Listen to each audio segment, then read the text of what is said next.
we got new jokes. So if he still want to keep them jokes, man, that's a damn shame. You think he still uses those? He probably does. No. Did you ever get an apology? Never got an apology from Steve. He never said anything. My thing is, I wrote new jokes. In a shocking turn of events, a fan managed to snag an impromptu interview with the legendary comedian Mark Curry, and the revelations he dropped about Steve Harvey are nothing short of explosive. As Curry casually strolled through the airport, he crossed paths with an eager fan armed with a smartphone and an insatiable curiosity about the ongoing feud between Curry, Katt Williams, and Steve Harvey. Little did anyone know that this chance encounter would unearth some of the juiciest gossip to rock the comedy world. Man, but we moved on. We got new jokes. I got new jokes. That's what I do. I write every day, baby. Curry, known for his wit and candor, didn't hold back. He unleashed a verbal barrage against Harvey, accusing him of being a two-faced, sneaky liar who has built his career on the backs of others' jokes, particularly targeting Curry's own material. In the candid interview, Curry spared no mercy, labeling Harvey as pathetic and unable to concoct original comedic content without resorting to theft. Oh, God, this host. This informal chat at the airport served as a prelude to Curry's collaboration with Katt Williams in their mission to expose Harvey's alleged misdeeds. Their accusations against Harvey paint a picture of a comedian who lacks originality and resorts to underhanded tactics to maintain his status in the industry. Building on Curry's explosive claims, Katt Williams took center stage, reigniting a decade-long feud with Harvey on the Club Shay Shay podcast. Williams didn't mince words, accusing Harvey of not only stealing Mark Curry's stand-up bits, but also shamelessly repurposing the premise of Curry's iconic sitcom, Hanging with Mr. Cooper, for his own show, The Steve Harvey Show. It was a damning indictment of Harvey's integrity as a comedian and a blatant challenge to his credibility. Something you wish you were better at. Dealing with liars. But this wasn't just about jokes and sitcoms. It was a battle for justice and accountability in an industry plagued by cutthroat competition and creative theft. Williams' scathing remarks echoed Curry's sentiments, painting Harvey as a talentless imposter who lacked the originality and creativity to succeed on his own merits. The feud between Curry and Harvey has a long and contentious history, dating back to allegations of joke, stealing, and personal vendettas. Curry's frustration reached a boiling point during an appearance on Fox Soul's The Mike Bowdoni Show in 2019, where he accused Harvey of shamelessly pilfering his material for the NBC talk show, Steve.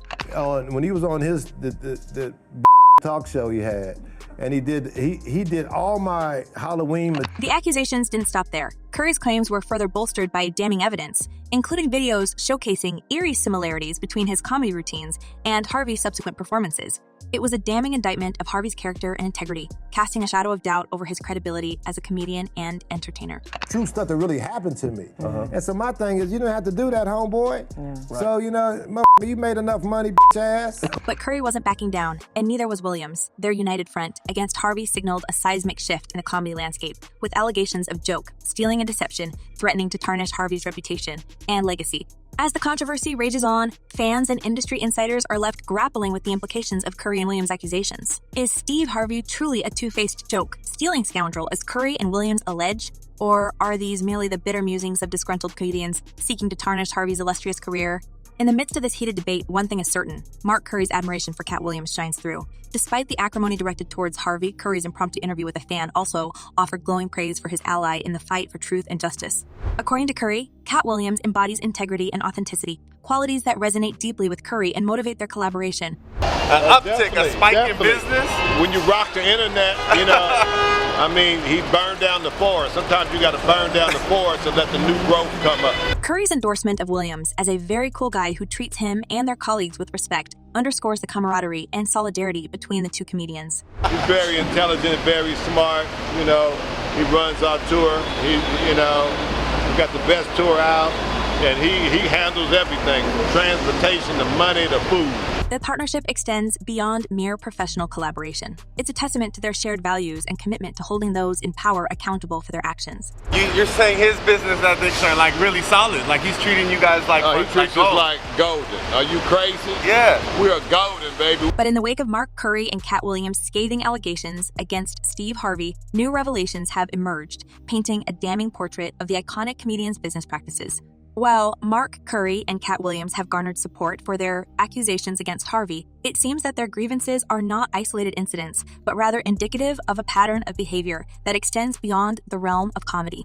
Enter Gary Owen, another comedian who has stepped forward with his own tales of disillusionment after crossing paths with Steve Harvey. In a recent episode of the Club Shay Shay podcast, Owen recounted his experience working with Harvey on the latter's television show.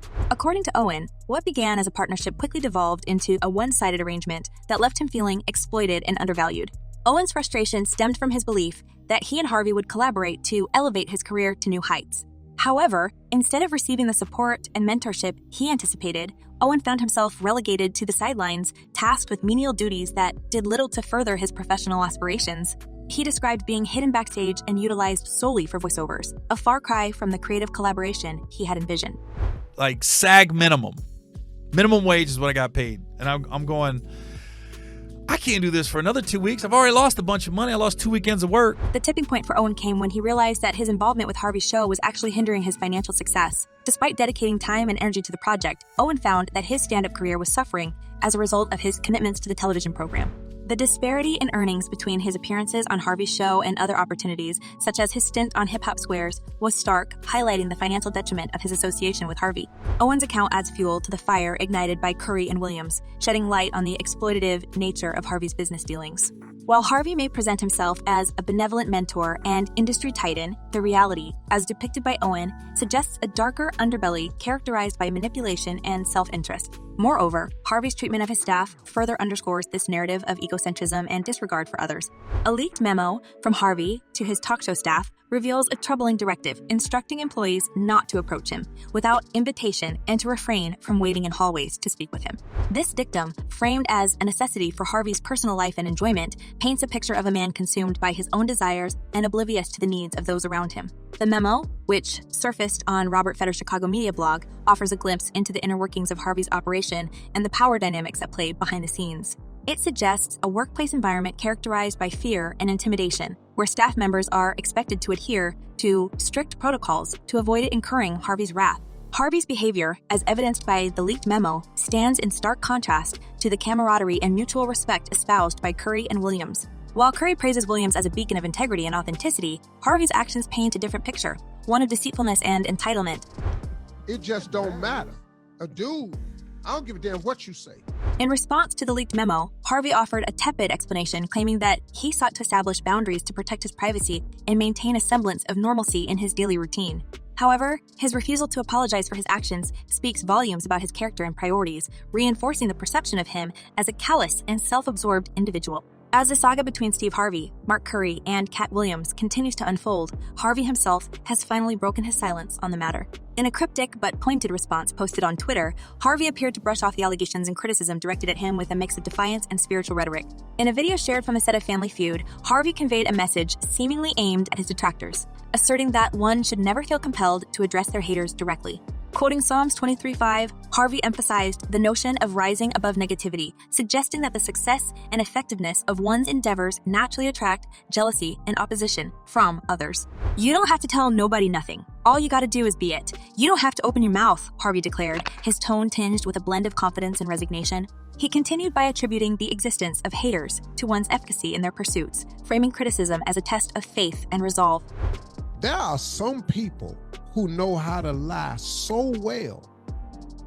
They know how to sprinkle in just enough truth.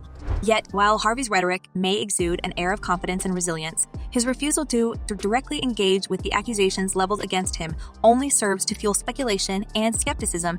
By opting to deliver his message in the context of his television work rather than addressing the specific grievances raised by Curry and Williams, Harvey's response may be perceived as evasive or dismissive by those seeking accountability and transparency. Moreover, Harvey's invocation of divine protection and providence may come across as arrogant or self-righteous to some observers, reinforcing perceptions of him as aloof and disconnected from the concerns of his peers and fans.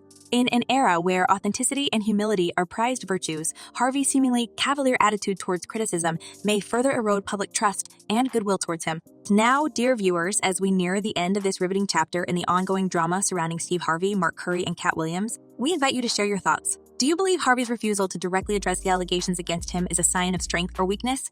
And what do you make of his spiritual rhetoric in the face of criticism? Drop your opinions in the comments below, and let's keep this conversation going. Until next time, stay tuned for more updates from the world of celebrity gossip.